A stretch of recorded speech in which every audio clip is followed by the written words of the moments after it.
Hello everyone, আসসালামু আলাইকুম। চলে এসেছি ছোট্ট একটা ব্লগ নিয়ে। তো সঙ্গে তো আজকে এখন বাজে সকাল 8টা। দেখো বাবু আমার কোলে কি সুন্দর ঘুমাচ্ছে, কারণ বাবুর এখন বাড়ি যাওয়ার সময় হয়ে এসেছে। তো দেখো সকাল সকাল আমাদের বাড়ি থেকে লোক চলে এসেছে, আমার দাদি এসেছে, কারণ বাবু আজকে বাড়ি যাবে, তো ওকেই নিতে এসেছে সবাই মিলে। মেহেক, আনিস, আমার ছেলে আরো সবাই এসেছে নিতে। তো চলো তোমাদেরকে সবাইকেই দেখাবো। আর ফাইনালি আমাদের ছুটি কালকে রাত্রে দিয়ে দিচ্ছিল, তো এখন আমরা বাড়ি যাচ্ছি। তো মাসি সবাইকেই টাটা দিয়ে দিল, আর আমি কোলে নিয়ে যাচ্ছি বাবুকে। আর আমার বোনকে বললাম তুই আস্তে আস্তে হেঁটে যা, আর ওকে আমি আস্তে আস্তে হাঁটিয়ে নিয়ে যাচ্ছি যে সাবধানে হেঁটে হেঁটে চল তুই। আর সামনেই আমাদের গাড়ি লাগানো আছে, তো তোমাদেরকে গাড়ির লুকটাও দেখাবো কিভাবে আমাদের গাড়িটা সাজানো হয়েছে। তো ফাইনালি গাড়ি আমাদের এখান থেকেই বুক করেছিল, আর সাজিয়ে গুজিয়ে এখান থেকে নিয়ে যাবে বলে, কারণ বাড়ি থেকে নিয়ে আসতে গেলে আরো দেরি হয়ে যাবে।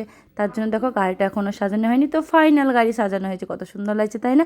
তো ফাইনাল লুক দেখো, গাড়ির এত সুন্দরভাবে সাজিয়েছে, সত্যি মুগ্ধ হয়ে গেছিলাম গাড়ি সাজানো দেখে। তো দেখো আমি বাবুটাকে কোলে নিয়ে আছি, সবাইকে বললাম তোরা যে যার গাড়িতে এসেছিস সে তার গাড়িতে বসে যা। তো আমি বললাম তোরা বসে যা, আমি বাবুকে কোলে দিয়ে দিচ্ছি। আর যে সবাই এখানে দাঁড়িয়ে আছে, আমার বোনকে বললাম তুই আগে উঠে যা, সাবধানে উঠ।